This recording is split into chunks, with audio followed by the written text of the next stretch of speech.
Vous pensez pouvoir débarquer n'importe où et faire ce que vous voulez? L'agent Brooks s'approcha, la main sur son arme. Agent, nous respectons la loi fédérale. Nous sommes compétents ici. Tu parles d'un truc. Brooks sortit son arme et la pointa directement sur l'agent du FBI. À terre, tout de suite. Daniel Carter leva lentement les mains, tandis que les caméras des téléphones portables filmaient la scène depuis les fenêtres voisines. Officier Brooks, vous pointez une arme sur un agent fédéral. La seule erreur, c'est d'avoir cru que vous pouviez entrer dans ma ville. Ce que Brooks ignorait, c'est que les renforts qu'il s'apprêtait à appeler avaient grandi dans le même quartier que l'homme qu'il menaçait. Avant de plonger dans l'histoire, laissez un commentaire ci-dessous et dites-nous d'où vous nous regardez. Cette histoire montre comment un instant peut tout changer lorsque le pouvoir rencontre la justice. Bonne lecture. Daniel Carter ajusta son badge du FBI en sortant du SUV noir. L'église incendiée se dressait devant lui, les murs noircis et les fenêtres brisées. Il avait vu cela trop souvent au cours de ses 25 années au bureau. « Dispersez-vous et sécurisez le périmètre », ordonna Daniel à son équipe de 3 agents. « N'oubliez pas, c'est désormais une scène de crime fédéral. » L'agent de 52 ans avait enquêté sur des dizaines de crimes haineux dans tout le sud des États-Unis. Chacun d'entre eux l'avait touché personnellement, mais il ne l'avait jamais laissé paraître. Son travail consistait à découvrir la vérité et à veiller à ce que justice soit faite. « Que faites-vous ici ?» Daniel se retourna et vit un jeune policier s'approcher rapidement. L'uniforme de l'homme était impeccable, son visage rouge de colère. « Je suis l'agent Carter du FBI », dit calmement Daniel en montrant son badge. « Nous enquêtons sur l'incendie de l'église en vertu des lois fédérales sur les crimes haineux. »« Officier Kevin Brooks », dit le jeune homme en ignorant le badge. « Personne ne nous a informé d'une opération fédérale. C'est notre juridiction. » Daniel garda un ton ferme. « Monsieur, les attaques contre des institutions religieuses relèvent de la juridiction fédérale. Nous avons informé votre service par les voies appropriées. » Brooks s'approcha, la main sur son arme. « Je me fiche de ce que dit votre papier. Vous ne pouvez pas débarquer dans notre ville et prendre les choses en main. Monsieur l'agent, nous ne prenons rien en main. Nous appliquons la loi fédérale. » « La loi fédérale ?» Brooks éclata d'un rire amer. « Vous croyez que vous pouvez venir ici et faire ce que vous voulez ?» Les autres agents du FBI interrompirent leur travail, sentant que quelque chose clochait. Daniel leva légèrement la main pour leur dire de rester calme. « Reculez, agent Brooks, » dit Daniel d'un ton ferme. « C'est ici que nous avons la juridiction. Tu parles ?» Brooks sortit son arme et la pointa directement sur Daniel. « À terre, tout de suite !» Le cœur de Daniel battait à tout rompre, mais son entraînement prit le dessus. Il leva lentement les mains. « Agent, vous faites une grave erreur. La seule erreur, c'est d'avoir cru que vous pouviez entrer dans ma ville. » Brooks força Daniel à s'agenouiller. « Les autres agents, reculez, ou votre patron va y passer. » Des téléphones portables apparurent aux fenêtres des maisons voisines.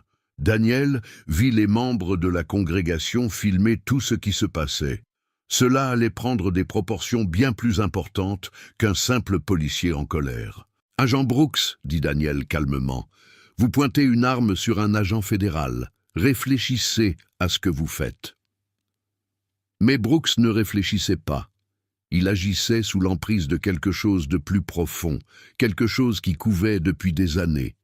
Ce que Brooks ignorait, c'est que Daniel Carter n'était pas n'importe quel agent du FBI, et l'homme qu'il s'apprêtait à appeler en renfort avait un passé avec Daniel qui allait tout changer. Le passé qui avait façonné l'avenir des deux hommes était sur le point d'entrer en collision avec le présent d'une manière qu'aucun d'eux ne pouvait imaginer. Daniel Carter avait appris à rester calme dans les situations dangereuses.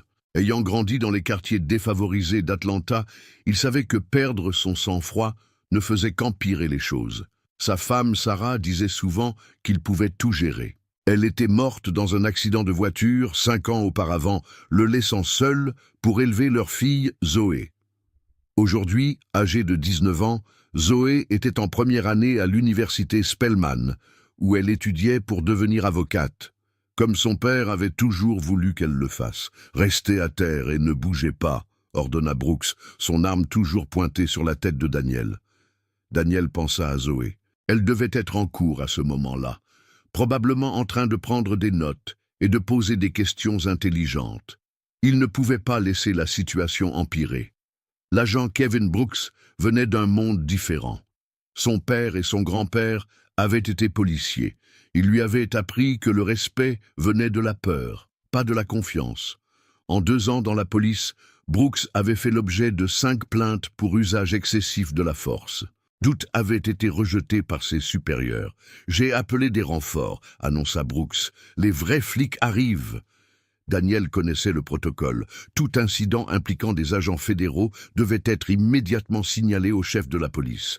La procédure standard exigeait que les supérieurs se rendent en personne sur les lieux où le FBI était intervenu. Brooks ne savait pas que le chef Michael Washington avait grandi dans le même quartier que Daniel. Ils étaient amis depuis l'enfance et s'étaient promis de changer le monde. Atlanta avait beaucoup changé depuis l'enfance de Daniel et Michael. De nouveaux bâtiments, de nouvelles entreprises, de nouvelles personnes riches. Mais sous cette apparence de progrès, les vieux problèmes persistaient. Certains policiers pensaient encore pouvoir traiter les gens différemment en fonction de la couleur de leur peau. « Le chef Washington arrive », grésilla la radio.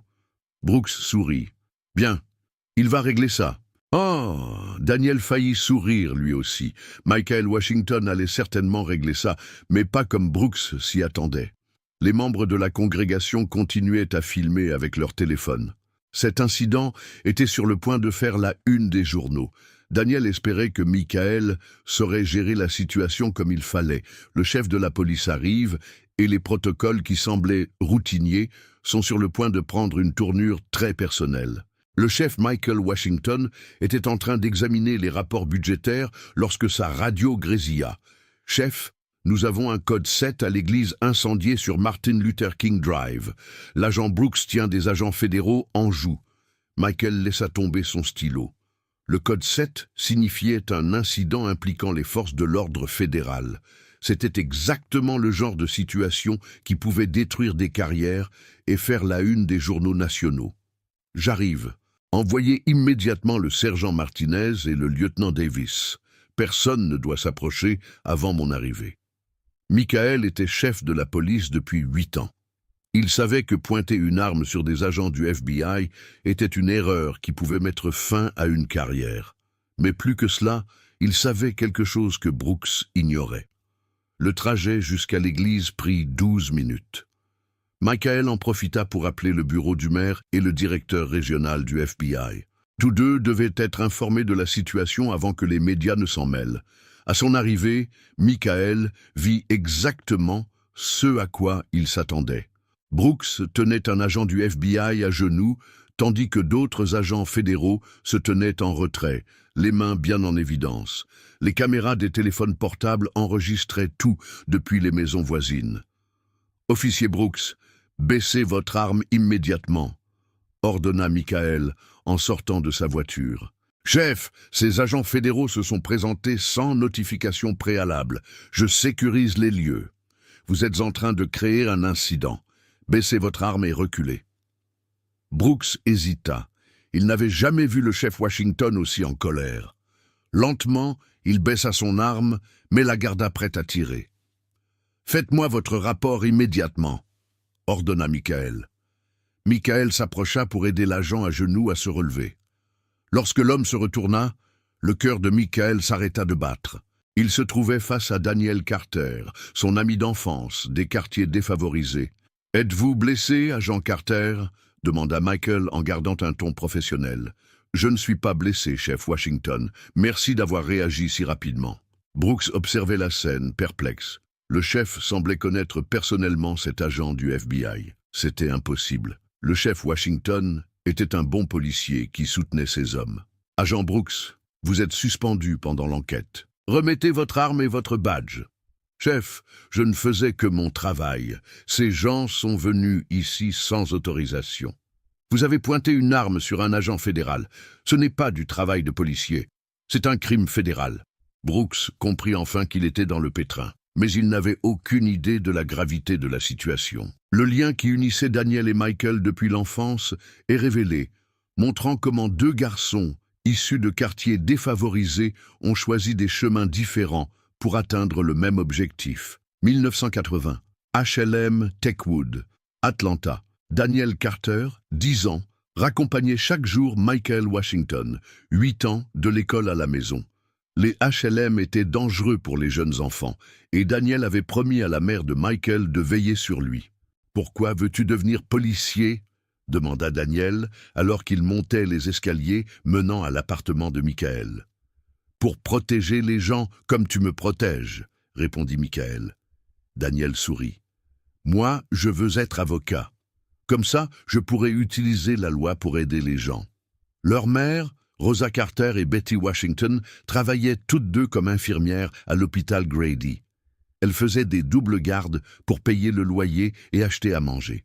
Les deux femmes étaient amies depuis le lycée et s'entraidaient pour élever leur fils. « Vous devez travailler dur », répétait Rosa. « L'éducation est le seul moyen de sortir d'ici. » Daniel était le plus intelligent et aidait Michael à faire ses devoirs. Michael était le plus dur et tenait tête aux brutes lorsque Daniel ne parvenait pas à se sortir d'une situation difficile avec des mots. Un soir, assis sur les marches devant la maison de Michael, ils se firent une promesse. « Quand on sera grand, je changerai la police de l'intérieur, » a déclaré Michael, « et je veillerai à ce que la loi protège tout le monde de manière égale, » a répondu Daniel. Ils se sont serrés la main comme des hommes, même s'ils n'étaient encore que des enfants. Daniel a obtenu une bourse pour étudier à l'université Howard à l'âge de 18 ans. Michael est entré à l'académie de police à 22 ans. Ils se sont écrits pendant quelques années, puis ont perdu contact lorsque leurs carrières ont pris des chemins différents. Daniel est devenu agent du FBI, enquêtant sur des crimes commis dans plusieurs États. Michael a gravi les échelons, passant de simple agent de patrouille à détective, puis chef de la police. Les deux hommes ont tenu leurs promesses d'enfance, chacun à leur manière. Aujourd'hui, devant l'église incendiée, Daniel et Michael se regardèrent pour la première fois depuis 20 ans. Ils avaient tous deux vieilli, grisonnés, accablés par le poids de leurs responsabilités. « Je suis content de te voir, Danny, » dit Michael doucement. « Toi aussi, Mickey. » Brooks les regardait parler, toujours perplexe. Comment son chef connaissait-il cet agent fédéral? Et pourquoi avait-il été suspendu pour avoir fait son travail? « Nous devons parler en privé, » dit Michael à Daniel. « Quand nous aurons terminé ici, » acquiesça Daniel. Aucun des deux hommes ne mentionna leur passé commun devant les autres agents. Mais tous deux savaient que cette affaire allait prendre une tournure très personnelle. Les obligations professionnelles entrent en conflit avec l'histoire personnelle alors que l'enquête commence officiellement. Michael Washington avait géré de nombreuses situations difficiles en tant que chef de la police, mais celle-ci était différente. Suspendre un agent n'était jamais facile, mais suspendre celui qui avait menacé son ami d'enfance rendait les choses personnelles. « Agent Brooks, je veux votre arme et votre badge, » dit Michael d'un ton ferme. Brooks avait l'air choqué. « Chef, je protégeais notre juridiction. Ces agents fédéraux n'ont pas suivi la procédure appropriée. Vous avez pointé une arme chargée sur un agent fédéral. Cela enfreint le règlement du département et la loi fédérale. Mais chef, vous nous dites toujours de nous défendre. Vous dites que nous ne devons pas laisser les étrangers nous marcher sur les pieds. » Michael sentit sa patience s'émousser. « Je vous ai dit de défendre ce qui est juste. Menacer des agents fédéraux n'est pas juste. » Brooks retira lentement son arme de service et l'attendit. Son badge suivit, le métal pesant lourd dans la paume de Michael. « Il s'agit d'une suspension administrative en attendant les résultats de l'enquête, » expliqua Michael. « Vous toucherez votre salaire complet pendant que les affaires internes examineront l'incident. Combien de temps cela prendra-t-il? Le temps qu'il faudra. Vous serez contacté dans les 48 heures au sujet de la procédure d'enquête. » Brooks regarda les autres agents qui étaient arrivés. Aucun d'entre eux ne le regardait. Il savait qu'il avait franchi une ligne qu'il ne pouvait plus franchir. « Puis-je parler à mon représentant syndical? » « C'est votre droit. » Mais Brooks, je veux que vous compreniez quelque chose. Il ne s'agit pas de politique ou de procédure. Vous avez menacé un agent fédéral avec une arme mortelle. C'est grave. Michael regarda Brooks se diriger vers sa voiture de patrouille. Le jeune agent ne comprenait toujours pas ce qu'il avait fait. Il pensait qu'il s'agissait d'une question de territoire ou de respect entre différents services de police. Daniel s'approcha de Michael après le départ de Brooks. « Merci d'avoir géré ça avec professionnalisme. »« Ce n'est pas fini, » prévint Michael. « Il va se battre. Sa famille a des relations au sein du département. Je sais. Mais tu as fait ce qu'il fallait. Des camions de télévision arrivaient déjà de l'autre côté de la rue. Quelqu'un avait appelé les médias, probablement l'un des membres de la congrégation qui avait filmé l'incident. « Nous devons parler en privé, » dit Michael. « Il y a des choses que vous devez savoir sur cette affaire. » Daniel acquiesça. « À mon hôtel, à 7 heures ce soir. J'y serai. » Les deux hommes savaient que cette affaire dépassait le cadre d'un simple policier incompétent. L'église incendiée s'inscrivait dans une série d'incidents, et la réaction de Brooks suggérait qu'il en savait plus qu'il ne le disait. L'enquête révèle des éléments troublants qui suggèrent que l'incendie de l'église n'était pas un incident isolé. À 7 heures ce soir-là, Michael frappa à la porte de la chambre d'hôtel de Daniel. Les deux hommes avaient quitté leur uniforme, mais la tension était toujours palpable. « Entrez, Mickey !» dit Daniel en utilisant le surnom de son enfance. Michael entra et s'assit à la petite table. « Danny, cet incendie d'église n'est pas le premier incident. Il y a eu 5 attaques contre des institutions noires en 6 mois. » Daniel ouvrit son ordinateur portable et consulta les dossiers du FBI. « Nous le savons, un centre communautaire, 2 commerces, un salon de coiffure, et maintenant cette église, tous dans le même quartier. Ce que vous ne savez pas, c'est le schéma de la réponse de la police, » dit Michael calmement. À chaque fois, les mêmes agents ont été chargés de l'enquête. À chaque fois, des preuves ont été perdues ou contaminées. À chaque fois, les affaires ont été classées rapidement. Laisse-moi deviner, Brooks était l'un de ces agents. Michael acquiesça, lui et 5 autres. Ils ont toujours travaillé ensemble sur ces affaires. Daniel se cala dans sa chaise. Ce n'est pas une coïncidence, c'est de la coordination. Il y a plus. Après chaque incident, la valeur des propriétés a chuté. Puis, des promoteurs immobiliers ont commencé à faire des offres pour acheter les bâtiments endommagés. Les mêmes promoteurs, 3 sociétés, toutes liées au même groupe d'investisseurs. Daniel commença à taper des notes. « Mickey, vous décrivez un complot. Incendie criminel, intimidation et fraude immobilière. Je le soupçonnais, mais je ne pouvais pas le prouver. Mes propres agents étaient impliqués et j'avais besoin de l'aide du FBI. Pourquoi n'avez-vous pas appelé le FBI plus tôt ?» Michael semblait mal à l'aise. « Parce que je ne savais pas qui d'autre dans mon service était impliqué. Je devais être prudent. » Daniel comprenait. Les affaires de corruption policière étaient dangereuses pour toutes les personnes impliquées. Qu'est-ce qui vous a fait changer d'avis? Quand Brooks a braqué son arme sur vous aujourd'hui, j'ai compris qu'ils étaient désespérés. Ils n'auraient pas pris le risque de se dévoiler s'ils n'avaient pas pensé que vous étiez sur le point de découvrir quelque chose d'important. Nous sommes sur le point de découvrir quelque chose. Nos analystes ont découvert des liens financiers entre les ventes immobilières et les contrats municipaux. Michael sortit un dossier. Voici les rapports d'incidents rédigés par Brooks et son équipe. Comparez-les avec ce qui s'est réellement passé.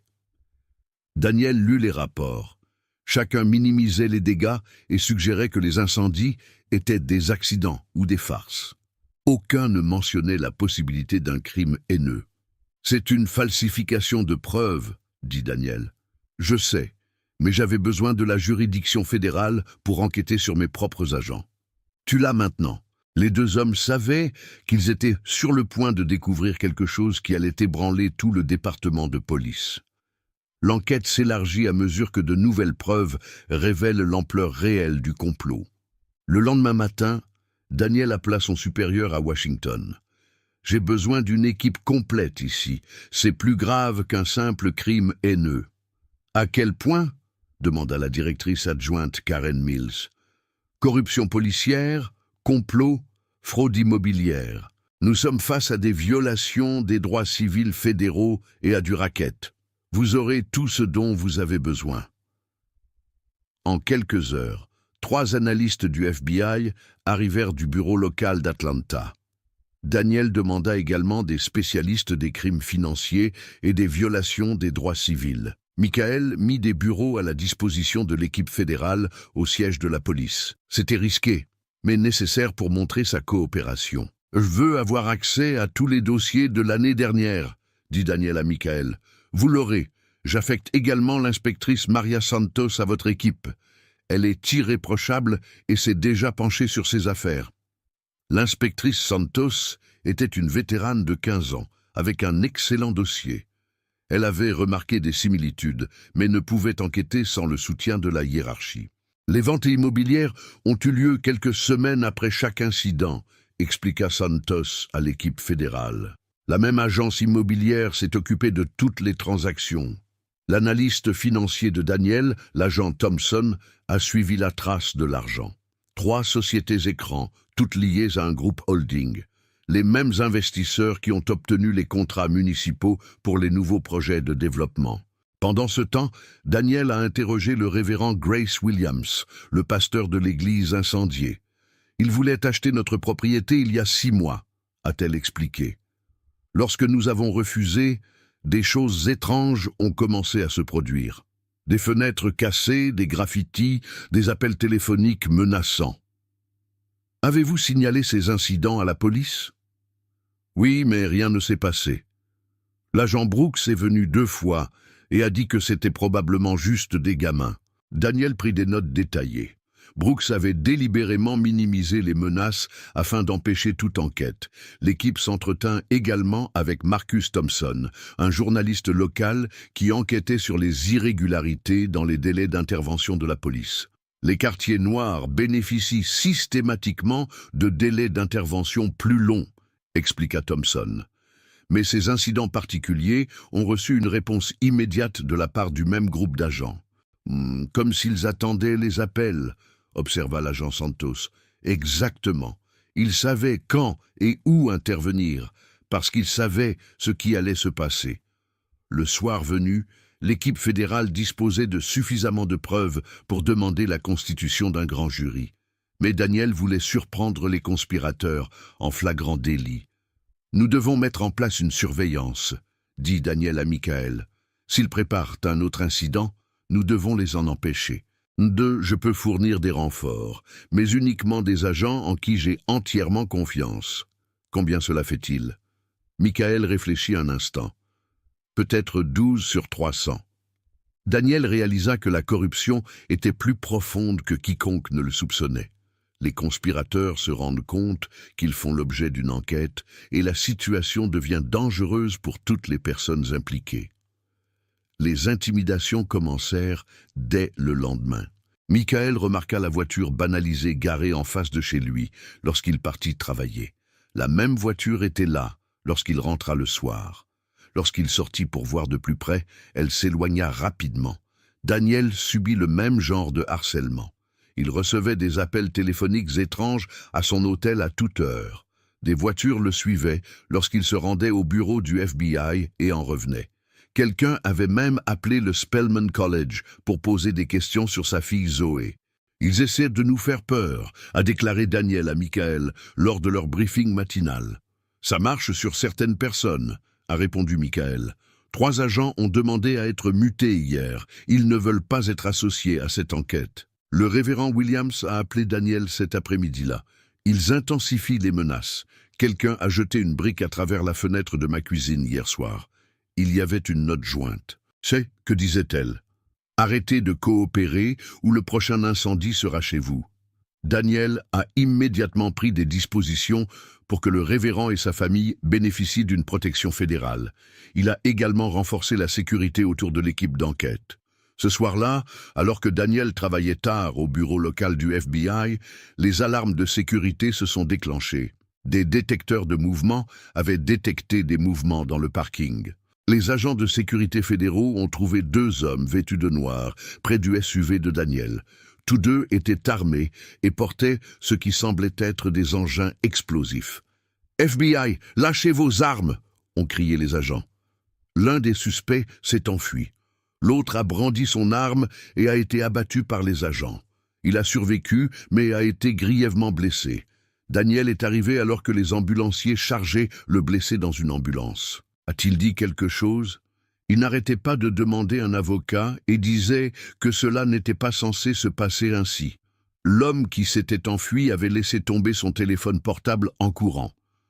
Les techniciens du FBI ont récupéré l'historique des appels en quelques heures. Tous les appels ont été passés vers le même numéro, a rapporté l'agent Thompson. Il est enregistré au nom d'une société de sécurité appartenant aux mêmes investisseurs que nous recherchons. Michael a examiné le rapport d'arrestation. Il s'agit d'une tentative de meurtre sur un agent fédéral. Ils ont franchi une ligne qu'ils ne peuvent plus franchir. « Bien », a répondu Daniel d'un ton grave. « Maintenant, nous pouvons les inculper pour terrorisme fédéral. » Le suspect blessé a été identifié comme étant Tommy Richards, un ancien policier licencié 3 ans plus tôt pour usage excessif de la force. Son partenaire était toujours porté disparu, mais ses empreintes digitales étaient partout sur le téléphone portable abandonné. « Ils sont désespérés », a observé Michael. « Les gens désespérés commettent des erreurs. Espérons qu'ils en commettront suffisamment pour les envoyer tous en prison. » Mais Daniel s'inquiétait de ce que des gens désespérés pourraient faire ensuite. Le complot s'effondrait, ce qui rendait toutes les personnes impliquées plus dangereuses. Brooks et ses alliés ripostent avec leur propre campagne, mais leurs efforts se retournent contre eux à mesure que de nouvelles preuves apparaissent. Brooks engage le meilleur avocat que son syndicat de policiers puisse se permettre. L'avocat Robert Kane est spécialisé dans la défense d'agents accusés de fautes professionnelles. « Nous allons prétendre qu'il s'agit d'une persécution politique », dit Kane à Brooks. Le FBI s'en prend à des policiers honnêtes pour apaiser les militants communautaires. Kane organisa une conférence de presse devant le palais de justice. Brooks apparut en grande tenue, flanqué de 3 autres policiers suspendus. « Je protégeais ma ville contre les abus du gouvernement fédéral », déclara Brooks devant les caméras. L'agent Carter et son équipe ont violé les procédures en vigueur.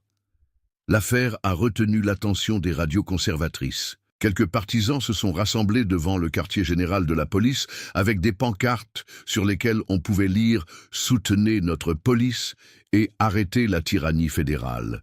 Mais la campagne de relations publiques a rapidement échoué. Trop de preuves avaient déjà été rendues publiques. Les chaînes d'information locales ont diffusé les vidéos prises avec des téléphones portables montrant Brooks menaçant Daniel. Les images montraient clairement Brooks sortant son arme en premier et forçant un agent fédéral à se mettre à genoux. « Il ne s'agit pas de politique », a déclaré la maire Patricia Davis aux journalistes. « Il s'agit d'un policier qui a pointé son arme sur un agent fédéral sans raison légale. » Le représentant syndical a tenté une approche différente. L'agent Brooks a réagi à ce qu'il pensait être une opération fédérale non autorisée. « Alors pourquoi n'a-t-il pas appelé son supérieur ?» a demandé le journaliste Marcus Thompson lors de la conférence de presse. « Pourquoi n'a-t-il pas vérifié les papiers du FBI ?» Kane n'a pas su répondre efficacement à ces questions. Pendant ce temps, la réputation de Daniel jouait en sa faveur. 25 ans au FBI, des dizaines de poursuites judiciaires couronnées de succès, des félicitations de 3 directeurs du FBI différents. Parmi les témoins de moralité figuraient des juges fédéraux, des chefs de police d'autres villes et des leaders des droits civiques. L'agent Carter est l'un des agents fédéraux les plus respectés du Sud-Est, a déclaré le juge fédéral à la retraite William Harrison. Toute suggestion selon laquelle il aurait agi de manière inappropriée est ridicule. La deuxième stratégie de la défense consistait à attaquer l'enquête elle-même. Elle affirmait que Michael Washington était partial en raison de sa relation personnelle avec Daniel. Le chef Washington et l'agent Carter ont grandi ensemble, a fait valoir Kane. Cette enquête est entachée par leur amitié personnelle. Mais cet argument s'est également retourné contre eux. Les réformes de Michael, en tant que chef de la police, étaient bien documentées. Le taux de criminalité avait baissé, les relations avec la communauté s'étaient améliorées et la formation des agents avait été renforcée. L'intégrité du chef Washington est incontestable, a déclaré le président du conseil municipal, James Wilson. Il a travaillé plus dur que quiconque pour améliorer les relations entre la police et la communauté. À la fin de la semaine, le soutien à Brooks s'était effondré. Même les agents qui lui étaient initialement favorables ont commencé à prendre leur distance à mesure que de nouvelles preuves apparaissaient. Le syndicat ne financera pas ma défense très longtemps, a déclaré Brooks à Kane en privé. Vous devriez peut-être envisager un accord avec le procureur. Les enquêteurs financiers ont découvert la trace complète de l'argent, révélant comment la manipulation immobilière avait financé le complot. L'agent Thompson, analyste financière du FBI, a travaillé 16 heures par jour pour retracer l'argent à travers des sociétés écrans et des comptes offshore. Ce qu'elle a découvert a choqué même les enquêteurs expérimentés. Le stratagème immobilier a généré plus de 12 millions de dollars de bénéfices, a rapporté Thompson à l'équipe de Daniel. Mais ce n'était que le début. L'argent provenait en réalité de contrats de développement urbain attribués aux mêmes investisseurs qui avaient acheté les propriétés endommagées à des prix inférieurs à ceux du marché. Construction de routes, modernisation des services publics et incitation fiscale pour des projets de rénovation urbaine. L'ancien chef de la police, William Hayes, a reçu des paiements totalisant 400 000 dollars en 2 ans, a poursuivi Thompson. L'argent a été dissimulé sous forme de frais de consultation pour une société de sécurité pour laquelle il n'a jamais travaillé. Hayes avait pris sa retraite 6 mois avant que Michael ne devienne chef. Son départ soudain semblait désormais plus logique. Le détective Santos a recoupé les horaires de service de Hayes avec le moment où chaque incendie criminel avait eu lieu. Il travaillait toujours de nuit lorsque les incendies se déclaraient. C'est lui qui avait personnellement chargé Brooks et les autres agents d'intervenir. Le complot était plus vaste que quiconque ne l'avait soupçonné. Brooks n'était pas un meneur, mais un simple soldat qui obéissait aux ordres de Hayes et des promoteurs immobiliers. L'agent Thompson a retracé les paiements versés à 6 autres agents en plus de Brooks. Ils ont reçu entre 20 et 50 000 dollars chacun, payés par la même fausse société de sécurité. Et Brooks ? Demanda Daniel. Il a reçu 35 000 dollars en 18 mois. Pour un agent de patrouille qui gagne 42 000 dollars par an, c'est beaucoup d'argent. Michael examina les documents financiers avec une colère grandissante. Ces hommes ont vendu leur badge pour de l'argent.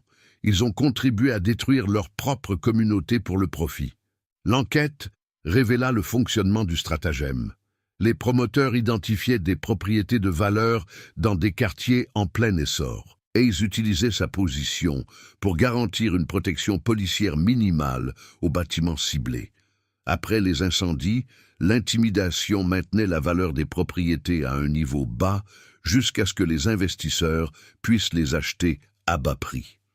La beauté du plan résidait dans l'utilisation de l'autorité policière pour empêcher toute enquête, expliqua l'agent Thompson, qui remet en question les rapports de police, qui discute avec les agents sur les lieux d'un crime.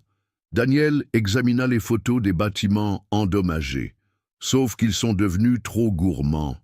5 incidents en 6 mois, c'était trop. Cela créait un schéma. Et quand les agents fédéraux sont arrivés, Brooks a paniqué, ajouta Santos. Ils pensaient pouvoir vous effrayer comme ils avaient effrayé les leaders de la communauté. Les preuves étaient accablantes. Des relevés bancaires, des transactions immobilières, des relevés téléphoniques reliant tous les conspirateurs, même des SMS cryptés récupérés sur des téléphones saisis. Nous les tenons, dit Daniel à Michael. Racket, complot, violation des droits civils, incendie criminel, extorsion. Et l'attentat à la bombe contre le bureau du FBI. Tommy Richard parle. Il dénonce tout le monde pour éviter la prison à vie. Michael ressentit un soulagement et de la tristesse. Soulagement que justice soit enfin rendue, tristesse que son propre service ait été corrompu à ce point. « Comment allons-nous rétablir la confiance après cela ?» demanda-t-il. « Une décision honnête à la fois, » répondit Daniel. Une opération de surveillance tourne mal lorsque les conspirateurs se rendent compte qu'ils sont surveillés, ce qui entraîne une confrontation dangereuse. L'opération de surveillance a commencé à minuit. L'équipe de Daniel avait reçu des informations concernant une réunion prévue dans un entrepôt abandonné lié au projet immobilier. 3 agents du FBI se sont positionnés autour du bâtiment, tandis que Daniel et l'agent Santos surveillaient depuis un fourgon banalisé à 2 pâtés de maison. « Du mouvement à l'est », a signalé l'agent Martinez par radio. 2 véhicules approchent. Daniel observa à travers son équipement de vision nocturne les hommes qui sortaient des voitures. Il reconnut l'ancien chef Hayes et le promoteur immobilier Marcus Stone. « Le son est clair », murmura l'agent Thompson depuis le fourgon. « Ils discutent de leur prochaine cible. » Pendant 20 minutes, le FBI enregistra des conversations détaillées sur la planification d'un autre incendie criminel. Hayes coordonnait avec Stone les agents qui interviendraient et la manière dont les preuves seraient traitées. Puis, tout dérapa. « Agents fédéraux, cette surveillance n'est pas autorisée. » 4 voitures de police encerclèrent l'entrepôt, gyrophares allumés. Les agents sortirent, armes au poing. Mais ils ne visaient pas les conspirateurs à l'intérieur. Ils visaient l'équipe du FBI. « Ici, l'agent Carter, nous agissons sous l'autorité fédérale », dit Daniel par radio aux agents qui approchaient. « Aucune opération fédérale n'a été autorisée dans ce quartier », répondit le sergent Reynolds. « Retirez-vous immédiatement. » Daniel comprit que quelqu'un avait divulgué des informations sur la surveillance. Les agents corrompus avaient encore des alliés dans le département qui protégeaient le complot. « Miguel, sortez de là immédiatement », ordonna Daniel à l'agent Martinez. Mais il était trop tard. Les conspirateurs à l'intérieur de l'entrepôt avaient entendu le vacarme et s'étaient dispersés. Hayes et Stone s'échappèrent par une sortie arrière, tandis que la police retenait les agents du FBI. « Il s'agit d'une ingérence délibérée dans une enquête fédérale », déclara Daniel au sergent Reynolds. « Je suis les ordres de mon commandant. Votre équipe doit évacuer les lieux. » Michael arriva 15 minutes plus tard, furieux de l'intervention non autorisée de la police. « Qui vous a ordonné d'interférer avec des agents fédéraux ?» « Le lieutenant Brooks a dit que les agents fédéraux menaient une surveillance illégale », expliqua Reynolds. « Le lieutenant Brooks est suspendu. Il n'a pas le pouvoir de donner des ordres. » Le cœur de Daniel se serra. Brooks a de la famille dans le département. Quelqu'un continue de lui fournir des informations. L'opération de surveillance était compromise. Pire encore, les conspirateurs savaient désormais que les agents fédéraux les surveillaient de près. Ils seraient plus prudents, ce qui rendrait les futures enquêtes beaucoup plus difficiles. « Nous les avons perdus », rapporta l'agent Martinez. « Hayes et Stone avaient disparu lorsque nous avons réglé le problème avec la police. Michael convoqua une réunion d'urgence avec ses subordonnés. Quelqu'un dans cette pièce a divulgué des informations aux agents suspendus. C'est un crime. » La salle était silencieuse. Michael savait qu'il ne pouvait pas faire confiance à sa propre équipe de direction. « À partir de maintenant, seul le détective Santos et moi-même auront accès aux détails de l'enquête fédérale », annonça Michael. Daniel comprit que la situation était plus dangereuse que jamais. La conspiration bénéficiait toujours d'une protection au sein du département de police. Les autorités fédérales prennent le contrôle alors que l'enquête dépasse le cadre de la corruption locale pour devenir une affaire criminelle interétatique. La procureure fédérale Rachel Morrison arriva de Washington le lendemain matin.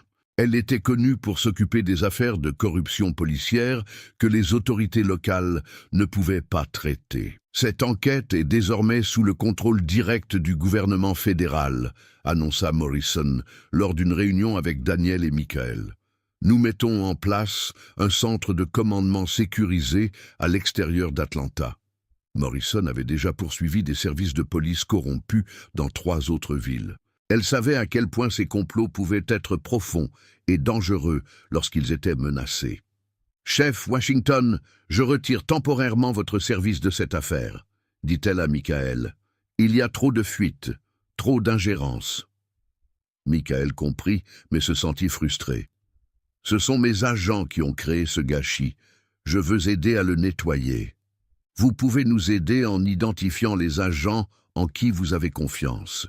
Nous aurons besoin d'un soutien local, mais uniquement de la part d'agents dont nous savons qu'ils sont irréprochables.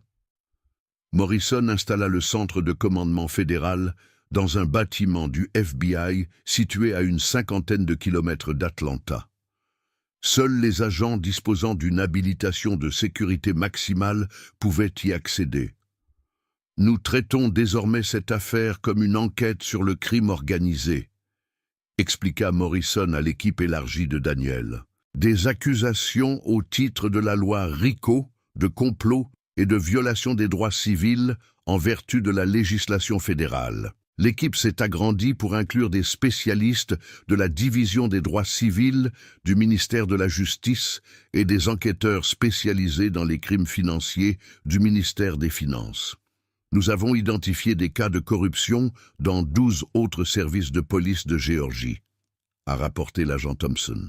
Le stratagème immobilier opérait dans 6 villes différentes. Daniel était stupéfait par l'ampleur du phénomène. Cela ne concernait pas seulement Atlanta, il s'agissait d'une opération régionale. L'ancien chef Hayes avait des contacts dans tout l'État. Il a aidé à mettre en place des stratagèmes similaires partout où les promoteurs immobiliers voulaient acquérir des biens immobiliers bon marché. Morrison examina les dossiers de preuve. Nous avons suffisamment d'éléments pour inculper 15 personnes pour racket au niveau fédéral. Des policiers, des promoteurs immobiliers, des fonctionnaires municipaux, des agents immobiliers. « Et Brooks ?» demanda Daniel. « Il risque entre 20 et 30 ans s'il ne coopère pas pleinement. Il en va de même pour les autres policiers. » Michael fournit à Morrison les dossiers personnels de tous les agents de son service. L'examen révéla que près de 40 agents avaient reçu des paiements suspects au cours des 3 dernières années. « Certains sont peut-être innocents », expliqua Michael. « Il est courant de faire des heures supplémentaires dans le secteur de la sécurité. Mais les montants et le timing semblent suspects. » Morrison chargea des enquêteurs fédéraux d'interroger individuellement tous les agents suspects. Ceux qui reconnaîtraient leurs fautes et coopéreraient bénéficieraient d'une réduction de peine. Ceux qui mentiraient seraient poursuivis avec toute la rigueur de la loi fédérale. « Nous allons démanteler tout ce réseau », a promis Morrison. Mais cela prendra des mois de travail minutieux.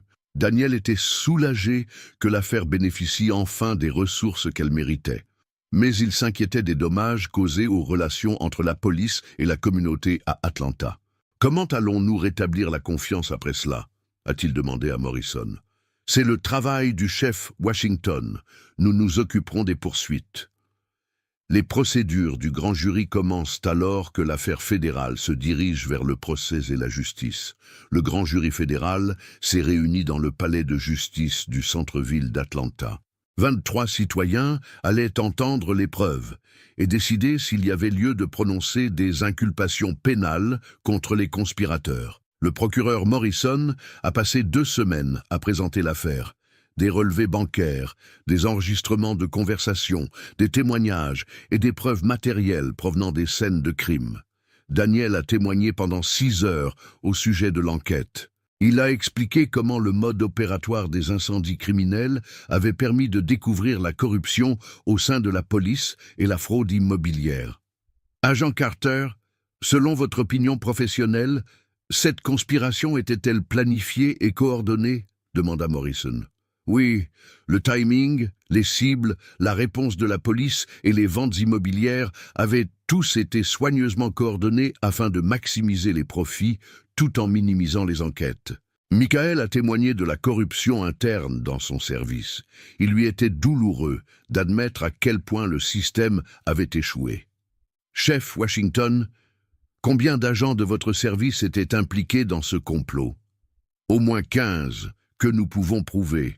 Il y en a peut-être d'autres qui n'ont pas encore été identifiés. L'ancien chef Hayes a refusé de témoigner, invoquant son droit au 5e amendement contre l'auto-incrimination. Mais ses relevés bancaires parlaient d'eux-mêmes. L'avocat de Brooks a tenté de négocier un accord de plaidoyer. Mon client suivait les ordres de ses supérieurs. Il ne comprenait pas toute l'étendue du complot. Morrison a rejeté l'offre de plaidoyer. Votre client a pointé une arme sur un agent fédéral et a participé à plusieurs crimes. Il doit assumer toutes les conséquences de ses actes. Le grand jury a également entendu les victimes de la communauté. La révérende Williams a témoigné des menaces et des intimidations auxquelles sa congrégation a été confrontée. Ils ont essayé de nous chasser de notre propre quartier, a-t-elle déclaré au jury. Ils ont utilisé la peur et la violence pour voler nos biens. Les propriétaires d'entreprises dont les magasins avaient été incendiés ont témoigné avoir perdu toutes leurs économies. Les familles qui avaient vendu leurs maisons sous la pression ont décrit leur sentiment d'impuissance face à la corruption des autorités. Après 3 semaines de témoignages, le grand jury a délibéré pendant 2 jours. Daniel attendait anxieusement leur décision. Agent Carter, le grand jury a rendu son verdict contre 17 accusés, a annoncé Morrison. Racket, complot, violation des droits civils, incendie criminel, extorsion et corruption. Brooks a été inculpé de 8 chefs d'accusation. Hayes a été inculpé de 14 chefs d'accusation, dont celui de direction d'une organisation criminelle. Les 3 principaux promoteurs immobiliers ont été inculpés de complot et de blanchiment d'argent. Quand le procès commencera-t-il ? Demanda Daniel.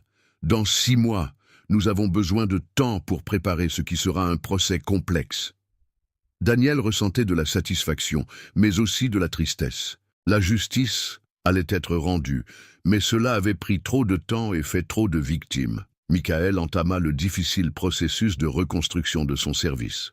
42 agents font l'objet d'une enquête ou ont été suspendus. Nous aurons besoin d'une surveillance fédérale pendant des années. C'est le prix de la corruption, répondit Morrison.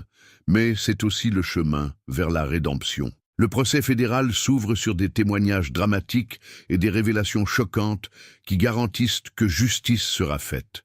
Le tribunal fédéral d'Atlanta était bondé de journalistes et de membres de la communauté lorsque le procès a commencé. La juge Patricia Harrison, une juge fédérale respectée avec 30 ans d'expérience, présidait l'affaire. Le procureur Morrison a prononcé un réquisitoire clair et direct. Mesdames et messieurs les jurés, cette affaire concerne des policiers qui ont trahi leur serment de servir et de protéger. Au lieu de cela, ils n'ont servi que leur cupidité et n'ont protégé que leur complot criminel. Les avocats de la défense ont tenté différentes stratégies. L'avocat de Brooks a affirmé que son client n'avait fait que suivre les ordres. L'avocat de Hayes a fait valoir qu'il n'y avait aucune preuve directe de complot. L'équipe juridique des promoteurs immobiliers a accusé la police corrompue d'avoir induit leurs clients en erreur. Mais les preuves étaient accablantes. Daniel a témoigné à la barre le 3e jour du procès. Il a calmement expliqué le déroulement de l'enquête, depuis l'incendie de l'église jusqu'à la découverte du stratagème de fraude immobilière. Agent Carter, qu'avez-vous observé lorsque l'agent Brooks s'est approché de vous sur les lieux du crime ? A demandé Morrison. Il s'est immédiatement montré hostile et agressif. Il a refusé de reconnaître la compétence fédérale et m'a menacé avec son arme sans aucune justification légale. L'avocat de Brooks a tenté de discréditer le témoignage de Daniel lors du contre-interrogatoire. Agent Carter, n'est-il pas vrai que vous et le chef Washington avez planifié cette enquête pour cibler mon client? Non. L'enquête a suivi des preuves de crimes fédéraux. Les relations personnelles n'avaient rien à voir avec l'affaire. Michael a témoigné au sujet de l'enquête interne menée par le département. Il a expliqué en détail comment les preuves avaient été systématiquement détruites ou contaminées par des agents corrompus. Chef Washington, qu'avez-vous ressenti lorsque vous avez découvert l'étendue de la corruption au sein de votre département? Je me suis senti trahi. Ces agents ont violé tous les principes du travail policier. Le témoignage le plus dramatique est celui de Tommy Richard, l'homme qui a tenté de faire exploser le bureau du FBI. En échange d'une réduction de peine, il a décrit en détail les tactiques violentes utilisées par le complot. Hayes nous a dit d'effrayer les agents fédéraux par tous les moyens nécessaires. Il a dit que toute l'opération s'effondrerait s'ils continuaient à enquêter. Brooks a regardé ses anciens alliés témoigner contre lui. L'un après l'autre, ils ont admis leurs crimes et expliqué son rôle dans le complot. Après 3 semaines de témoignages, le jury n'a délibéré que 6 heures. Le jury a-t-il rendu son verdict? A demandé le juge Harrison. Oui, votre honneur. Brooks a été reconnu coupable des 8 chefs d'accusation. Hayes a été condamné pour 14 crimes, dont racket et violation des droits civils. Les 17 accusés ont tous été reconnus coupables de la plupart des chefs d'accusation. Lors du prononcé de la sentence 2 mois plus tard, le juge Harrison s'est montré sévère mais juste. Officier Brooks, vous avez pointé une arme sur un agent fédéral et participé à un complot qui a terrorisé votre propre communauté. Je vous condamne à 8 ans de prison fédérale. Hayes a été condamné à 15 ans. Les promoteurs immobiliers ont écopé de peines allant de 5 à 10 ans chacun. Michael a assisté depuis la tribune à ce moment où justice était enfin rendue. Les peines étaient appropriées, mais il faudrait des années pour réparer les dommages causés à la confiance entre la police et la communauté. 2 ans plus tard, la transformation commence. La justice ouvrant la voie à un véritable changement et à l'espoir pour l'avenir. 2 ans plus tard, Brooks était assis dans sa cellule de prison fédérale en Alabama, travaillant à la bibliothèque et suivant des cours pour obtenir un diplôme universitaire. La prison lui avait donné le temps de réfléchir aux choix qui avaient détruit sa carrière et nui à sa communauté. Il écrivait chaque mois une lettre au chef Washington pour s'excuser et s'enquérir des efforts de réforme au sein du département. Michael ne lui répondit jamais, mais il garda les lettres en souvenir du chemin parcouru. Le département de police d'Atlanta fonctionnait sous le régime d'un décret fédéral avec des contrôleurs chargés de veiller au respect des procédures. Les temps de réponse dans tous les quartiers s'étaient améliorés. Les incidents impliquant l'usage de la force avaient diminué de 60%. Michael est resté chef, supervisant la transformation lente mais régulière de son service. Le changement ne se fait pas du jour au lendemain, disait-il aux nouvelles recrues. Mais il se produit lorsque des gens honnêtes refusent d'accepter la corruption. Daniel avait été promu directeur adjoint de la division des droits civils du FBI.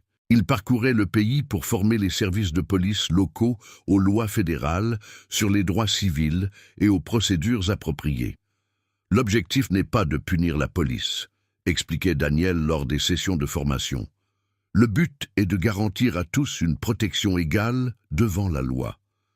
Sa fille Zoé était désormais en 3e année de droit et prévoyait de travailler comme avocate spécialisée dans les droits civiques après l'obtention de son diplôme. Elle passait ses étés en stage au ministère de la Justice. « Papa, tu m'as montré qu'une seule personne peut faire la différence », avait-elle dit à Daniel. « Mais il faut du courage pour faire ce qui est juste. » L'église du révérend Williams avait été reconstruite et servait désormais de centre communautaire offrant une aide juridique, des formations professionnelles et des programmes pour les jeunes. La congrégation s'était renforcée grâce à sa lutte pour la justice. « Nous n'avons pas seulement obtenu un nouveau bâtiment, prêchait-elle. Nous avons obtenu la preuve que la justice est possible lorsque des gens bien travaillent ensemble. » Les victimes du projet immobilier ont reçu une indemnisation grâce à un fonds fédéral créé à partir des biens saisis. La plupart des familles ont pu racheter leurs propriétés ou acheter des maisons dans d'autres quartiers. Marcus Thompson, le journaliste qui a contribué à révéler le complot, a remporté le prix Pulitzer pour son reportage d'investigation. Il a continué à couvrir les efforts de réforme de la police dans tout le sud-est des États-Unis. Le journalisme ne peut pas résoudre les problèmes systémiques, a écrit Thompson. Mais il peut mettre en lumière les injustices et donner la parole à ceux qui aspirent au changement. Daniel et Michael se retrouvaient chaque mois autour d'un café, entretenant une amitié qui avait survécu à la pauvreté de leur enfance et aux défis professionnels. Ils parlèrent de leur famille, de leur travail et de leur engagement commun en faveur de la justice. Tu te demandes parfois ce qui se serait passé si Brooks n'avait pas sorti son arme ce jour-là ? Demanda Michael lors d'une de leurs rencontres. Le complot aurait continué, répondit Daniel. D'autres églises auraient été incendiées, d'autres familles déplacées, la corruption aurait continué. Alors peut-être que son erreur était la meilleure chose qui pouvait arriver. Leur histoire prouve que l'intégrité et l'amitié peuvent vaincre même la corruption systématique lorsque les gens refusent de renoncer à la justice. Parfois, la justice exige du courage, parfois, elle exige de la patience. Mais elle exige toujours des personnes prêtes à défendre ce qui est juste, quel qu'en soit le prix.